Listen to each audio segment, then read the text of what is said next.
हरियाणा में हार के बाद राहुल गांधी फूंक फूंक कर कदम रख रहे हैं। यही वजह है कि महाराष्ट्र में उम्मीदवारों के चयन में वो निजी तौर पर शामिल हैं। जानकारी के मुताबिक हाल ही में उम्मीदवारों के चयन के लिए हुई एक बैठक में उन्होंने ये नाखुशी जाहिर की। गौरतलब है कि हाल ही में पूरे हुए हरियाणा चुनाव में कांग्रेस को बड़ा झटका लगा था। पार्टी को उम्मीद थी कि वो यहाँ पर सत्ता हासिल कर लेगी, लेकिन आखिर में हार का सामना करना पड़ा। बाद में राहुल गांधी ने यहाँ पर पार्टी के प्रदर्शन पर चिंता जताई थी। साथ ही उन्होंने गुटबाजी को लेकर भी नाराजगी जाहिर की थी। महाराष्ट्र विधानसभा की सीटों पर 20 नवंबर को चुनाव होंगे और 23 नवंबर को परिणाम घोषित किए जाएंगे। महाराष्ट्र में अभी तक कांग्रेस ने अपने हिस्से की 85 में से 48 सीटों पर उम्मीदवार घोषित कर दिए हैं। महाविकास अघाड़ी के साथ सीट शेयरिंग में उसे यहाँ सीटें हासिल हुई हैं।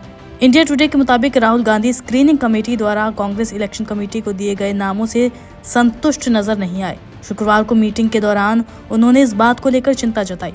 उन्होंने कहा कि सुझाए गए नाम सभी कुछ नेताओं के पसंदीदा लग रहे हैं।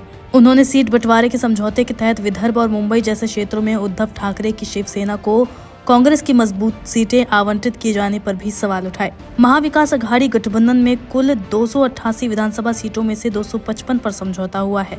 उद्धव सेना, कांग्रेस और शरद पवार की एनसीपी 85 सीटों पर लड़ेगी। सभी दलों ने अपनी अपनी पहली लिस्ट जारी कर दी है।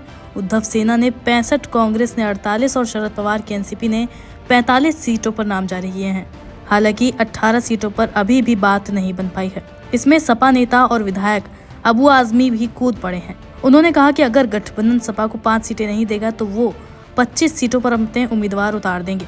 बता दें कि इस महाराष्ट्र में सपा एमवीए गठबंधन का हिस्सा है। देखिए, ये सीटों का बंटवारा तो इलेक्शन के अनाउंसमेंट के पहले हो जाना चाहिए। जब पहले से महाविकास अघाड़ी बनी हुई है, इंडिया अलायंस बनी हुई है, तो फिर कन्फ्यूजन किस बात का। लेकिन हमारा आपस में अगर सीटों की खींचातानी होगी, मैं समझता हूँ ये बिल्कुल ठीक नहीं है। हमें भी शामिल किया गया है महाविकास अघाड़ी में, लेकिन अभी तक हमारी कोई सीट की बातचीत नहीं हुई है। आदरणीय शरद पवार साहब ने कल दोपहर तक मुझे बताया है कि मैं कल बताऊंगा आपको क्या करना है। मैंने 5 सीटें अनाउंस किया है और 5 सीटें ऐसी हैं जो कि मैं ही चुन के आ सकता हूं, या तो फिर हमारी जो अपोजिट पार्टी है वही चुन के आ सकती है। ये 5 सीटें मुझे देनी चाहिए उनको। मैं इंतजार करूंगा। देखिए, मैं कभी भी वोटों का बंटवारा नहीं चाहता हूं। मैं कभी नहीं चाहता हूं कि हम सीटों के लिए वहाँ महाविकास अघाड़ी में कोई दरार पैदा करें। लेकिन जो लोग यहाँ सीटें देने वाले हैं वो अगर नहीं चाहेंगे कि भाई समाजवादी को नहीं लेना, जैसे पहले भी 2-3 इलेक्शन में ऐसे ही हुआ है, तो फिर मैं मजबूर हूँगा और मैं 20-25 सीट फिर लड़ाऊंगा। फिर आगे अल्लाह मालिक जो होगा देखा जाएगा। हाँ, मुझे वजह मालूम है, मुझे वजह पता है।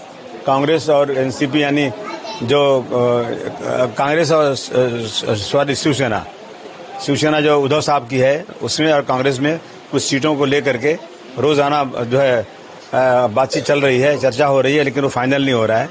देखिए क्या होगा। अभी अगर जिसको टिकट नहीं मिलेगा, कोई मजबूत आदमी होगा, तो मैं उसको भी ले सकता हूँ। जब मुझे नहीं लिया जाए तो क्या करूँगा। तो मैं हमेशा कहता हूँ ना, किसी का हृदय जब कोई तोड़ दे, तड़पता हुआ जब कोई छोड़ दे, तब तुम मेरे पास आना प्रिय। मेरा घर खुला है, मेरा दर खुला है, खुला ही रहेगा।